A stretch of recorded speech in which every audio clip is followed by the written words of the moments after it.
लता मंगेशकर जीवनी। भारत रत्न लता मंगेशकर भारत की सबसे लोकप्रिय और आदरणीय गायिका है, जिनका 6 दशकों का कार्यकाल उपलब्धियों से भरा पड़ा है। जिनकी आवाज़ ने 6 दशकों से भी ज़्यादा संगीत की दुनिया को सुरों से नवाजा है। भारत की स्वर कोकिला लता मंगेशकर ने 20 भाषाओं में 30,000 गाने गाए हैं। उनकी आवाज़ सुनकर कभी किसी की आंख में आंसू आए तो कभी सीमा पर खड़े जवानों को सहारा मिला। लता जी आज भी अकेली हैं। उन्होंने समय को पूर्णतः संगीत को ही समर्पित कर रखा है, लेकिन उनकी पहचान भारतीय सिनेमा में एक पार्श्व गायक के रूप में हो रही है। अपनी बहन आशा भोंसले के साथ लता जी का फिल्मी गायन में सबसे बड़ा योगदान रहा। कुमारी लता दीनानाथ मंगेशकर का जन्म 28 सितंबर 1929 इंदौर, मध्य प्रदेश में हुआ था। उनके पिता दीनानाथ मंगेशकर एक कुशल रंगमंचीय गायक थे। दीनानाथ जी ने लता को तब से संगीत सिखाना शुरू किया जब वे 5 साल की थी। उनके साथ उनकी बहनें आशा, उषा और मीना भी सीखा करती थी। लता अमन अली खान साहब और बाद में अमानत खान के साथ भी पढ़ी। लता मंगेशकर हमेशा से ही ईश्वर के द्वारा दी गई सुरीली आवाज़, जानदार अभिव्यक्ति व बात को बहुत जल्द समझ लेने वाली अविश्वसनीय क्षमता का उदाहरण रही है। पृष्ठभूमि। कुमारी लता दीनानाथ मंगेशकर का जन्म 28 सितंबर 1929 इंदौर, मध्य प्रदेश में हुआ था। उनके पिता दीनानाथ मंगेशकर एक कुशल रंगमंचीय गायक थे। दीनानाथ जी ने लता को तब से संगीत सिखाना शुरू किया जब वे 5 साल की थी।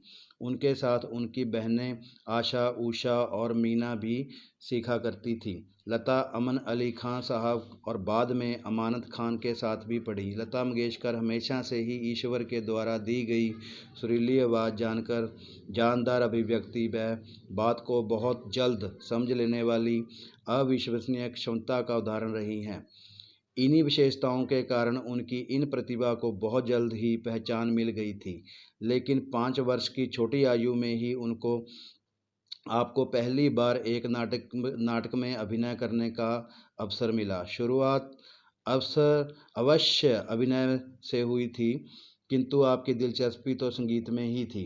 वर्ष 1942 में इनके पिता की मौत हो गई। इस दौरान ये केवल 13 वर्ष की थी।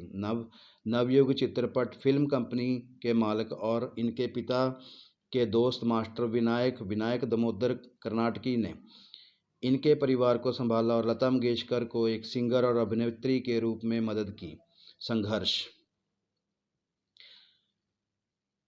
सफलता की राह कभी भी आसान नहीं होती है। लता जी को भी अपना स्थान बनाने में बहुत कठिनाइयों का सामना करना पड़ा। कई संगीतकारों ने तो आपको शुरू में पतली आवाज़ के कारण काम देने से साफ मना कर दिया था। उस समय की प्रसिद्ध पाश्चात्य गायिका नूरजहां के साथ लता जी की तुलना की जाती थी, लेकिन धीरे धीरे अपनी लगन और प्रतिभा के बल पर आपको काम मिलने लगा। लता जी की अद्भुत कामयाबी ने लता जी को फिल्मी जगत की सबसे मजबूत महिला बना दिया है।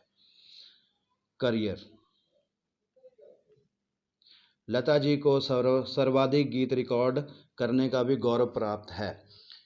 फिल्मी गीतों के अतिरिक्त आपने गैर फिल्मी गीत भी बहुत खूबी के साथ गाए हैं। लता जी की प्रतिभा को पहचान मिली सन 1947 में, जब फिल्म आपकी सेवा में उन्हें एक गीत गाने का मौका मिला। इस गीत के बाद तो लता आपको फिल्म जगत में एक पहचान मिल गई और एक के बाद एक कई गीत गाने का मौका मिला। इनमें से कुछ प्रसिद्ध गीतों का उल्लेख करना यहाँ अप्रासंगिक ना होगा। जिसे आपका पहला शाहकार गीत कहा जा सकता है, वह 1949 में गाया गया आएगा आने वाला, जिसके बाद आपको प्रशंसकों की संख्या दिनों दिन बढ़ने लगी।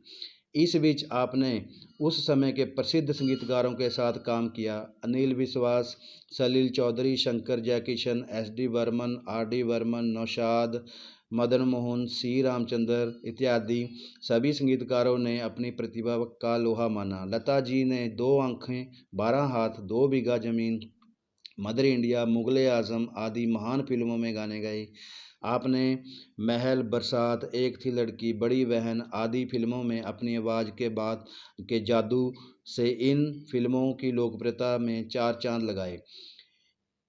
इस फिल्म दौरान आपके कुछ प्रसिद्ध गीत थे, जो सजना, बरखा बहार आई, परख फिल्म है 1960 की बनी हुई, आजा रे परदेसी, मधुमती 1958, इतनी ना मुझसे तू प्यार बड़ा, छाया 1961, अल्लाह तेरे नाम, हम दोनों 1961, एहसान तेरा होगा मुझ पर, जंगली 1961, ये समा, जब जब फूल खिले 1965 इत्यादि। अगर वीडियो अच्छा लगे तो सब्सक्राइब करना और बेल आइकन को प्रेस करना। Thank you very much.